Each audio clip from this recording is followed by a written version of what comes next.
Welcome to the Schools of Excellence podcast, where we have conversations about education, leadership, and building a school of excellence. The goal on this show is to bring you clarity, up-level your mindset, and give you practical strategies and inspiration so you can show up with confidence and trust your decision-making. I'm Chani Olshansky. I'm a mom of 4 under 10, a former New Yorker, and been in the early childhood field my entire life. And I'm so grateful that you've joined me for this conversation.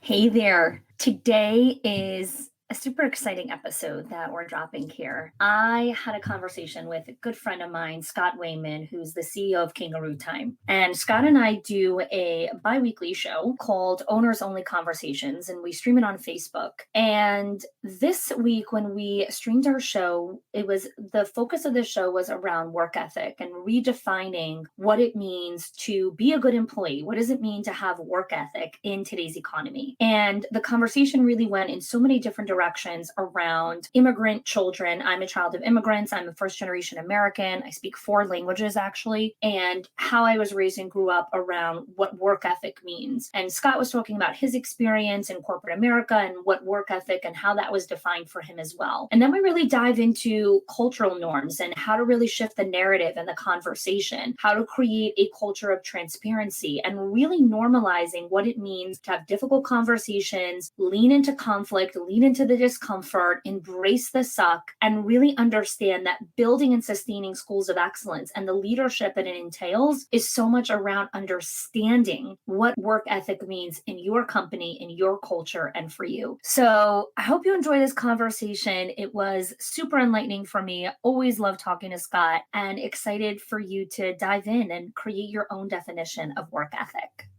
Welcome back to another episode of Owners Only Conversations with Scott and I. It's been a month already. I feel like every time we get back on, I'm like, a month went by. So welcome, Scott. So happy to have you here again. Always love connecting with you. Hey, honey, do you feel like the months? Okay, so maybe it's just me. Maybe it's the way my year is engineered. I feel like Q4 and Q1 just fly. Like wake up and then all of a sudden it's April. And then rest of Q2 and Q3 just drag. But I like it because summer's fun. And yeah, it's a good part of the year to drag. But welcome to Q4 and let's get ready to run.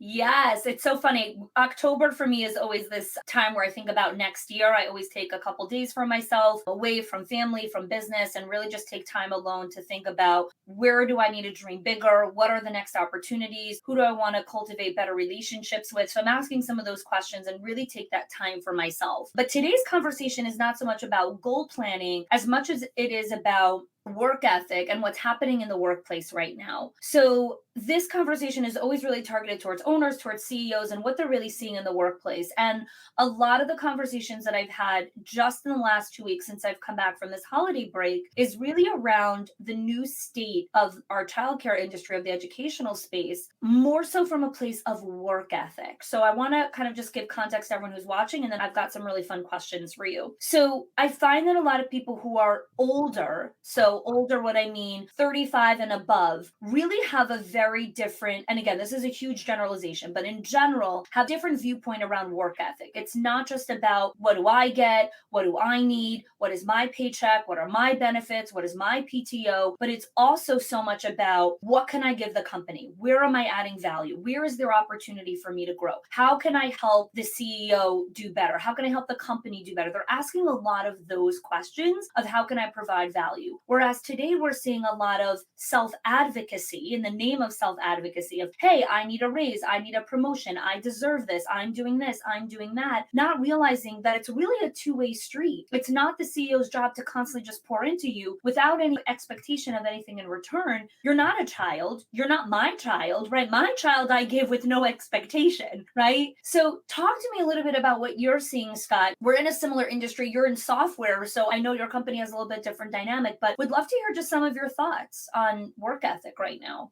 Yeah, so I think there's this, and actually I'm starting to see some kind of like knee-jerk reactions against this. But when I first got into entrepreneurship, there was this tone of hustle. And there's like all this, they call it hustle porn. and just like there is no work-life balance. And if you want to win and have these really outpriced results in entrepreneurship, self-care goes out the window. Thinking about work-life balance or having a family. Honey, before we got on, we were talking about my schedule, which is really crazy. I spend 2 weeks a month away from my wife, my favorite person on the planet, thank goodness, at going to Buffalo because that's where my business is. And that's what we had to do. So I think there's this fetish with hustling. And I think there's kind of this rebound effect of, entrepreneurs or people that are upwardly mobile, that are fighting to get into the C-suite. I think we're starting to see a reset of that. And I think it's generational. I think I'm a bit older than you. I'm 46. Yeah, about a decade. I mean, you look much younger, but that can always be deceiving. I'm in Yeah. LA. But I do think there are some generational things that kind of define how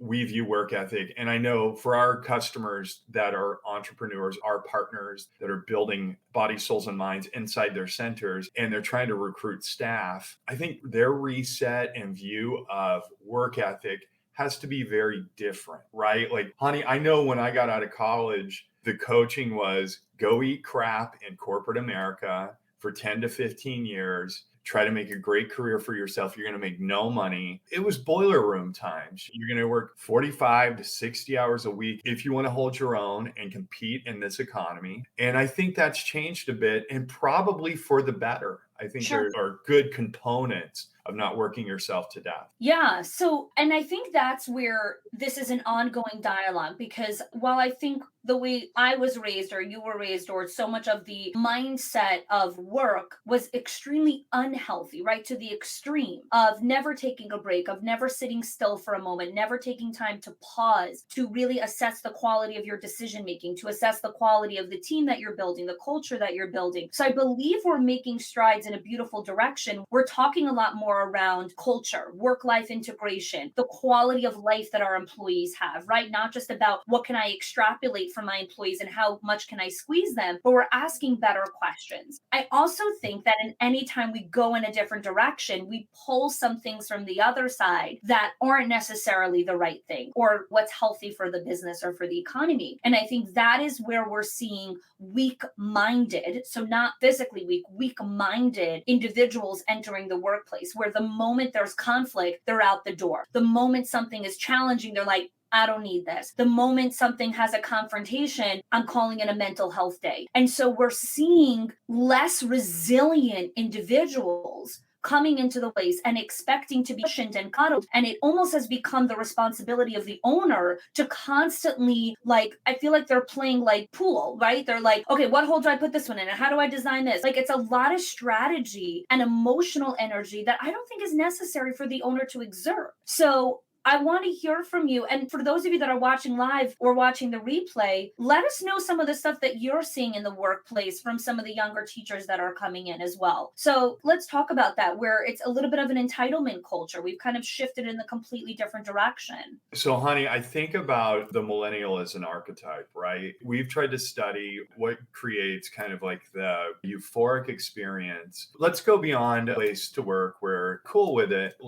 We've really tried to think about, let's create a place of work for the generation of the employee that we serve that's euphoric, that they love, that they are proud of. When they tender their business cards, if that's not outdated, they are super passionate about the brand and feel great about the company they work for. So we have found that the millennials are the most ethical generation thus far. So there's a lot of social justice in there. There's a lot of ethical practice focus, but that's great. We feel like that is a feature and not a bug. That's something that we can really integrate into our business. Also, this generation has been marinating in immediate feedback their entire lives. I mean, honey, I don't know about you, but I remember when we got our first microwave, and it seems like, and that was just like such a shortcut and such a hack. And then my first cell phone I got in 1997. It was just like, Yeah. what is this? And it didn't have apps on it, didn't have immediate. When you wanted to know something in my day, you went to the library. There wasn't this instant gratification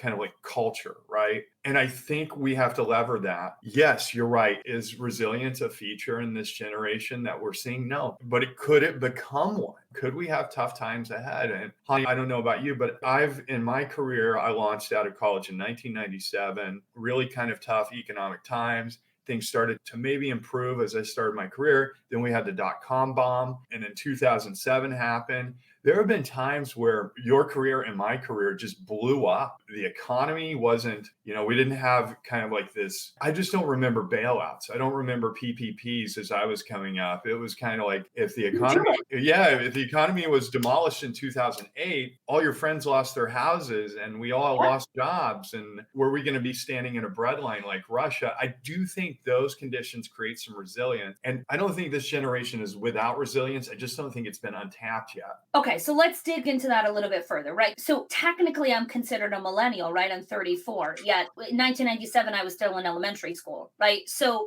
to me, I think so much it is not so much the age, but also the generation that you grew up in, right? So I'm first generation American. Both of my parents are immigrants. They grew up in communism. My dad stood in the bread lines, right? He talks about that. And so I grew up with this concept of you work your tail off for what you want. You want something, you're going to work for it. Nobody owes you shit. Nobody owes you anything. Like I grew up with that mindset so much. Like I never saw my dad. We saw him on the weekend. He was up at 5, came home at 10. Like there was such a mindset of like, you have to work for what you want in life, both in relationships. Nobody owes you a meeting, right? In anything. And I think the hard part that I find when it comes to the conversations that I'm having with owners is, and I think I'm just like on this research concept of like, how do we really help these young teachers? It's not necessarily their fault, quote unquote, of like, why they keep saying, well, that's not my job. Well, I don't really do that, but I don't get paid for that, right? As opposed to saying, let me chip in, right? How do we really start to design the environment around that? Because I also think like so much of the resiliency I had came with a price, right? It's not that it didn't come with trauma or so many other components to it. And I don't want that for my kids. I don't want my kids to be resilient and also have traumatic experience, right? I want to separate. I mean, I've heard that from so many of my rich friends that say, my children, I look at them and their feet are soft and their hands are not worn. I love that you said you're a first generation, or you're a child of an immigrant family or an immigrant culture, because it's proven that children of immigrants are the most successful class. And there's a reason for this. There's like this inherent built-in gratitude. You saw your parents struggle with language. You saw your parents struggle with employment, building networks. Hey, I graduated as kind of like poor white trash from Texas. So we're kindred spirits. But I do think we have to look at the workforce. Like this worker class over the next 18 months, I think we're going to see some of the biggest challenges with staffing we've ever seen, because this worker class, they don't believe in this like hierarchical workforce. Again, that whole classical conditioning of me getting out of college and knowing I was going to eat crap in corporate America, work crappy jobs. I'm trying to clean up my language a little bit. It's okay. It's okay. All over the place. This is a rated show. Okay. I knew I would eat shit for years. I don't think this millennial workforce really trusts in that. I don't know how they've been classically conditioned to approach the economy. And again, it might go back to these children are not kind of experiencing the ACEs that maybe we did as we grew up.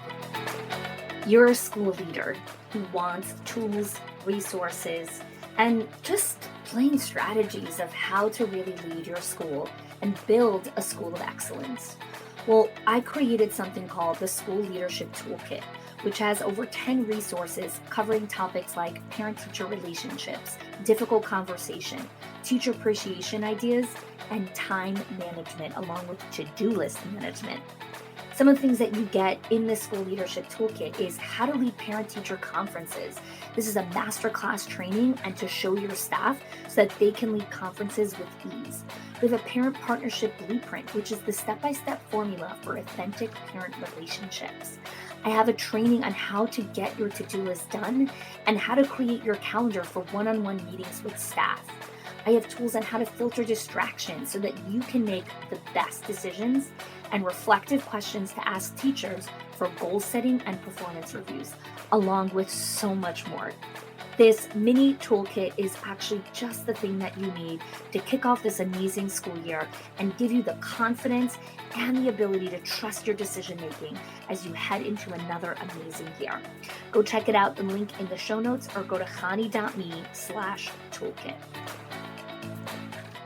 Gosh, I've heard things like this is a kinder generation. Like, if somebody's being bullied at school. When we were being bullied at school, it was just kind of like, that's what you do. The mark of being pushed was, and again, I'm not advocating like toughen these kids up by bullying. I just think we're coming up against a generation that thinks differently. They're hugely altruistic and really want to attach themselves to great values. And maybe that expectation or that layer in the economy that requires a worker class to eat shit for 10 years, we need to work around that. I think.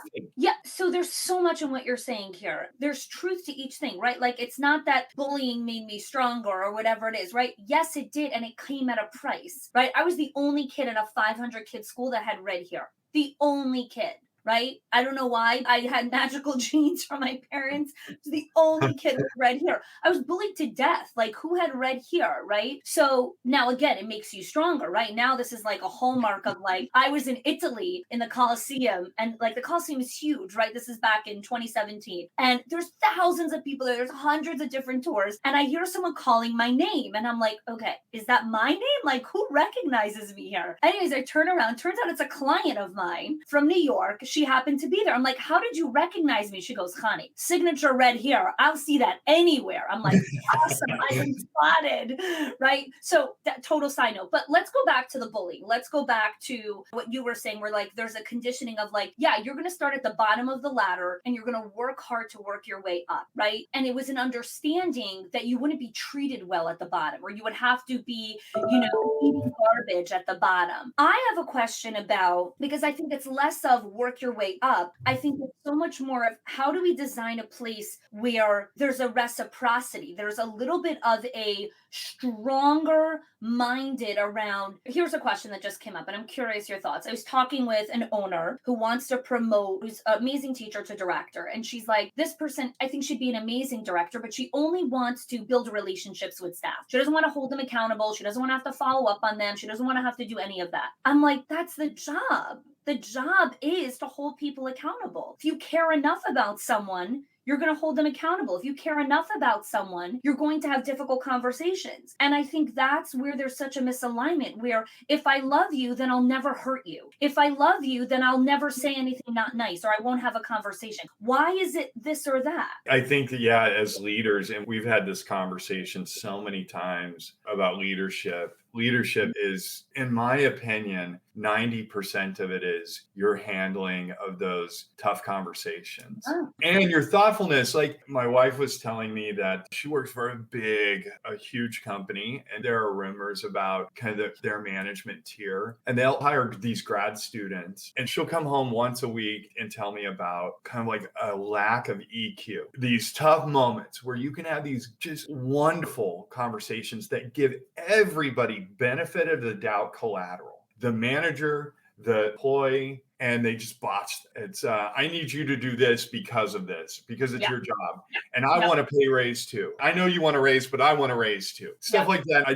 I collapse to the ground like that. How can you be in a position in the workforce? Again, let's talk layers of the workforce, where you have people working for you. You control their emotional state. You control whether or not they feed their families, and you don't have the stewardship or the conscientiousness to think about, to take a night off and lay down or like write out how you're going to approach this conversation, and then maybe map the cascading dependencies. I think we all have to be better at those conversations and be super ethereal and just too good for this world when we're thinking about other people's careers. And again, back to that benefit of the doubt collateral that you gain by doing that. I can't tell you how many mentees I've earned over the years just because I'm thoughtful and just because I'll sit down with somebody and just give it to them. Like, hey, your career is going nowhere because of this. And if we work on that, and here's what I think you should read this book, and then let's talk about it. And then I'm going to set you up with a mentor, because this person in our center is the best person on the planet, I think, at doing admin work and billing.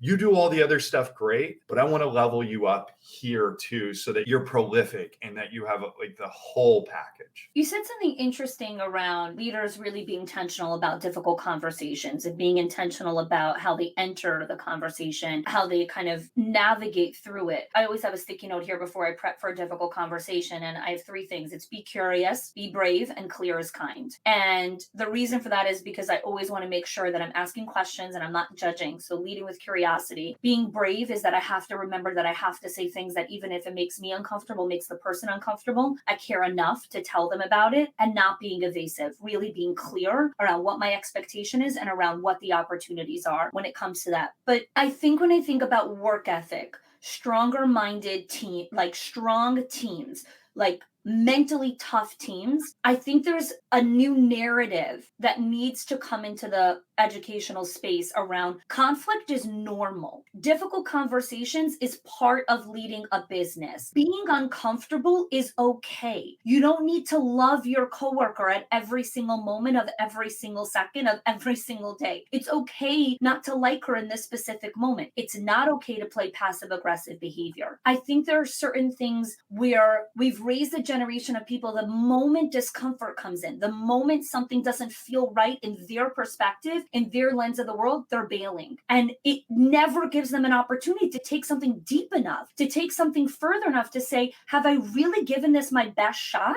So one thing that I took from Patty McCord's book, she was the head of people at Netflix as they were scaling the company. So Patty McCord's, I can't remember the name of the book. We'll put it in the show notes. One of the things that was really evident to me and that inspired me was she felt like it was her executive team's mission and their number one goal to create a safe place at work. And what that meant was safe so that people could be intellectually curious. And I think what you're talking about is really interesting. And I think if you pull both levers, you pull that lever of preaching resilience and letting people know that it's okay to kind of grind through things. And that's noble and valuable. And you work very hard as a management team or as an owner to create a place of safety where people can explore new ideas, where they can have contentiousness, where they can have disagreements, they can fight with passion. Again, I mean, is there anything more valuable than knowing you can go to your place of work and fight for your passion and know that you'll be heard and know that you're in a safe place, that you're not going to get canned because you're not fulfilling your job on the assembly line? I really think that there's so much there, Hani. Safe place to work. And in fact, we preach it all the time. Kangarootime. We want our engineers to feel super safe about presenting the most crazy ideas because sometimes those ideas are really where the gold is. I want to take a small caveat on the word safety, right? Because we just brought on a new team member to help us with delivery. And in the hiring process, so one of the initial interviews, and I think this is actually even in the job description, I talk about how our core values, one of our top core values is gratitude. And another one is the pursuit of excellence, like constantly getting better. In the interview, I said, this company will appreciate what you do. We are constantly giving gratitude to one another. We have a gratitude Slack channel where everyone shares gratitude with one another and gives specificity to where other team members are showing up for them. And I said, one of the most important components of this company is we have difficult conversations. We do not throw things under the rug. We lean into the hardship, right? To use Brene Brown's words, we embrace the suck. When you're overwhelmed and uncomfortable, you're going to come talk to me. And when I see something, I'm going to come talk to you. And that's what transparency is. And so I need to know, are you okay with having difficult conversations? Are you okay with being uncomfortable with conflict until we navigate it? That's what we do here. Conflict exists in every business, in every relationship. What's different about this business is I'm very open with you. And I'm going to tell you, there's going to be conflict. There's going to be disagreement. There's going to be difficult conversations. There's going to be risk. You're going to make mistakes. And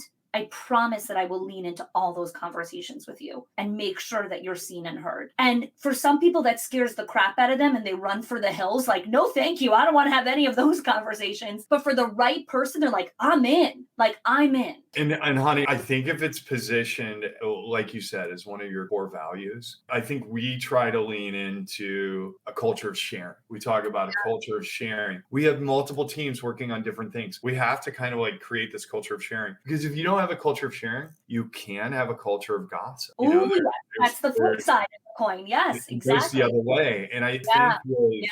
of having these focusing on, like you said, that culture of gratitude. And then also on this, we're going to be transparent. We're going to talk about things. I think that just kind of organizationally, it sets the right tones. Your employees aren't worried about, is Hani going into the back with her executive team and expressing that she doesn't love my performance and then I don't know about it. I know that in this culture, there are no like hidden surprises. Yeah, absolutely. Absolutely. Scott, I could talk to you forever about this Same. topic. So I want to just kind of wrap up here in hearing from you for the leaders that are watching this or leaders that are watching the replay. What is a question that they can either journal on, think about when they're going on a walk or in a long drive that will start to trigger their minds around the type of environment and work ethic that they're setting in their centers? Yeah, this is one that I love that kind of like it made my career as I started out in corporate America. And I was very lucky to have an immediate manager who thought this way. And you could just see it in her ethos. You could just see it. She just loved to level up her employees. She got really fired up about her employees getting promoted. We'd have these lavish parties whenever one of us would get promoted. So it's always been my mindset when I hire an employee, I want them to know my goal for them is to be upwardly mobile and help them maximize their career. And sometimes that's being very honest. So the question is, how can I help each of my employees maximize? I was talking to Alita Mechtel at Shift last week, and they do amazing things with what they call, I think it's their dream box. So they all have to commit to a dream for the year. And some of it's losing weight, some of it's buying a house. And they're open about those things and leveling each other up. And some of that has to do with, hey, I got to get a raise if I'm going to buy a house. So I got to perform. I got to get to an assistant director spot. Some of it has to do with, hey guys, I'm here at work. I love you guys, but nobody can bring donuts because I am trying to lose weight. I think it promotes a different level of intimacy and appreciation to the Yes. people around you when your number one question is, how can I level this person up? Not just on the job, not just for my personal gain, but for them too. Oh my God, I love this. I love the idea of the dream box. I already wrote it down. It's something I want to kind of journal on and see if it's something I want to bring into my company. But I always ask my team members who are, well, basically all my team members are in relationships. And I'm always like, when was the last time you guys went out? Like, when did you go on a date? When did you go out? Did you go out for lunch? Like, what are you guys doing? Because I know that strong relationships really translate into very strong minds, creative minds. They bring a ton more to the workplace. Like, I want my people to have great quality, intimate relationships in their lives. So that's huge for me. And I'm always asking that question. But I love the idea of the dreams. So the question I want to leave all the owners with here is, when you think of your current definition of work ethic, whatever it is for you, what are some of the drivers that have created that definition, right? For me, it's my immigrant parents. I know I speak 4 languages. I grew up in such a different home. So much of that drives my definition of work ethic. And then the follow-up question to that is your definition, your current definition, what you want it to be? Or do you want to create something different that's more beautiful, that's more just inclusive, that brings more of your people together? So thank you, Scott, so much for joining me. Thank you, everyone who joined us live. Thanks to everyone who joins the replay. So grateful for these conversations and so appreciate your time, Scott. Thanks for joining me. Love you guys. Yes, it was awesome. Yep. Take care, everyone. Bye. If you are loving the Schools of Excellence podcast and have gotten any value out of it for your school, I would love if you can do 2 things for me. 1, subscribe to the show so you never miss an episode. And 2, can you please leave us a review?